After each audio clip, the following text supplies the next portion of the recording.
जब हम यूरोप में प्रधानमंत्री जी पहुंचते हैं तो यूरोपियन यूनियन के साथ फ्री ट्रेड की बात को संदर्भ में ध्यान में रखते हुए तो नीदरलैंड एक बड़ा डेस्टिनेशन हमारा बन जाता है।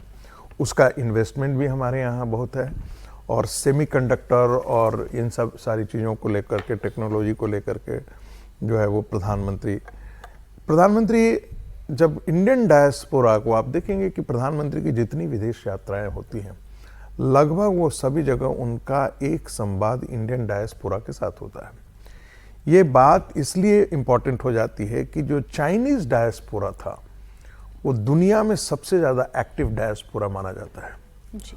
और इंडियन डायस्पोरा एक ढंग से पहले बहुत इनएक्टिव हुआ करते थे। एक गोपियों करके संस्थान हुआ करती थी जो राष्ट्रीय स्वयंसेवक संघ से प्रेरित संस्थान होते हैं। 1993 की एक बैठक थी यहीं दिल्ली के ताज होटल में, पहली बार उससे मेरा परिचय हुआ था 1993 में जब अगस्त वगैरह के महीने में यहीं पर गोपियों। और जब अटल बिहारी वाजपेयी की सरकार बनी तो अप्रवासी भारतीय दिवस वगैरह मनाया जाने लगा और नरेंद्र मोदी ने उस चीज़ को गति दी है। और आपको ध्यान में होगा हम कल भी जिक्र कर रहे थे कि हमारे ऊपर, और प्रधानमंत्री जी ने भी जिक्र किया था कि हमारे ऊपर इतना सैंक्शन लगा पोखरण के बाद, लेकिन वो इंडियन डायस्पोरा तो जो आपके साथ आकर के खड़ा हुआ और कहा कि आपको जो इन्वेस्टमेंट की ज़रूरत है, करेंसी की, हम हर तरीके से इंडियन डायस्पोरा मदद करने के लिए तैयार हुआ। आज भी प्रधानमंत्री यदि जा रहे हैं तो इंडियन डायस्पोरा को कहीं ना कहीं से वो प्रेरित करने के लिए जा रहे हैं। ये क्राइसिस का वक्त है और क्राइसिस में कितना भारत को मदद की जा सकती है उनके द्वारा से, और इस क्राइसिस में यूएई भारत के लिए कितना बड़ा पार्टनर बनकर साबित हुआ है, उससे जुड़ी हुई खबर आपके सामने रख दूं। संयुक्त अरब अमीरात नीदरलैंड जाने से पहले प्रधानमंत्री नरेंद्र मोदी यूएई गए थे। वहां के राष्ट्रपति शेख मोहम्मद बिन जायद अल नहयान से उन्होंने मुलाकात की और दोनों नेताओं की बातचीत के बाद भारत और यूएई के बीच स्ट्रैटेजिक डिफेंस पार्टनरशिप एग्रीमेंट भी साइन हुआ।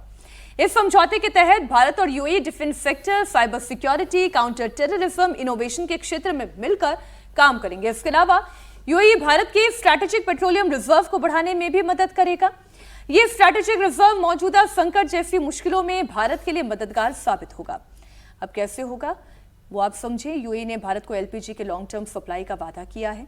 दोनों देशों के बीच एलपीजी सप्लाई का समझौता हुआ। यूएई ने भारत में $5 बिलियन के इन्वेस्टमेंट का भी ऐलान किया।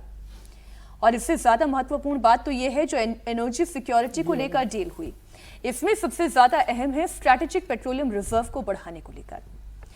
आखिर ये पेट्रोलियम स्ट्रैटेजिक रिजर्व होता क्या है, ये आपको पहले बता दें कि जब युद्ध की परिस्थिति होती है, कोई नेचुरल कैलामिटी होती है, ऐसी परिस्थिति में क्रूड ऑयल का एक विशाल भूमिगत भंडार जो दूसरे देश से कम कीमत पर खरीदकर स्टोर किया जाता है, इसे आप स्ट्रैटेजिक ऑयल रिजर्व कह सकते हैं। जैसे कि इमरजेंसी सिचुएशन में इसका इस्तेमाल किया जा सके और अंतर्राष्ट्रीय संकट के समय भी तेल की सप्लाई बिना किसी रुकावट के जारी रहे। तो भारत में जो इस वक्त विशाखापट्टनम, मैंगलुरु, पादुर और जो कुल क्षमता जो है, जो हम आपको बता रहे हैं 5.33 मिलियन मीट्रिक टन की ये हमारी कुल क्षमता है। हमारे पास पेट्रोलियम ऑयल रिजर्व है, स्ट्रैटेजिक, ये और बढ़ने जा रहा है। क्यों? क्योंकि यूएई के साथ इस पर भी समझौता हो गया है। और ये इंटरेस्टिंग इसलिए विजय जी कि ये डील इतनी महत्वपूर्ण है कि यूएई अपना तेल जो है वो भारत में रखेगा स्ट्रैटेजिक रिजर्व के तौर पर। भारत इसे इस्तेमाल कर सकता है जब उसे जरूरत पड़ती है। इतना ही नहीं, इसके रख रखाव, इसको क्योंकि हमारे पास रखा जा रहा है तो इसका मेंटेनेंस सब कुछ यूएई ही वहन करेगा, खर्च। ये जो स्ट्रेटेजिक पार्टनरशिप हुई, कल भी हम लोग चर्चा कर रहे थे यूएई को लेकर। भारत और यूएई के रिश्ते पर बड़ा काम हुआ है और एक विश्वास है। और ये जो आप स्ट्रेटेजिक ऑयल रिजर्व की बात कर रहे हैं, स्ट्रेटेजिक ऑयल रिजर्व हमारा कितना है वो सब है, लेकिन जो यूएई ने अपना तेल स्ट्रेटेजिक रिजर्व के तौर पर भारत में रखना, ये विश्वास को बताता है, ये ट्रस्ट की बात है। बिल्कुल। मतलब इसको दूसरे तरीके से हम लोग कितना कर रहे हैं, वो कितना कर रहे हैं, एलपीजी कितना बेच रहे हैं, लेकिन आप अपना रिजर्व आपके यहाँ पर रख रहे हो। और ये उस समय महत्वपूर्ण है जब आप यदि दुनिया में देखें तो अभी जैसे प्रधानमंत्री जी ने 2-4 दिन पहले जिक्र किया गोल्ड को लेकर जी, तो गोल्ड को लेकर क्या हुआ, पूरी दुनिया में गोल्ड का ज़्यादातर रिजर्व यूएस में रखा जाता है, दुनिया भर के देशों का। अभी तक ऐसा हो रहा था कि दुनिया भर के देशों का गोल्ड रिजर्व और डॉलर्स मोटे तौर पर यूएस में ज़्यादातर रखा जा रहा। और अब दुनिया भर के देश, भारत समेत, चाइना, भारत और जो देश हैं, रशिया, उन्होंने वहाँ से अपना रिजर्व, गोल्ड का रिजर्व वापस अपने यहाँ ले लिया। तो ये ट्रस्ट डेफिसिट है।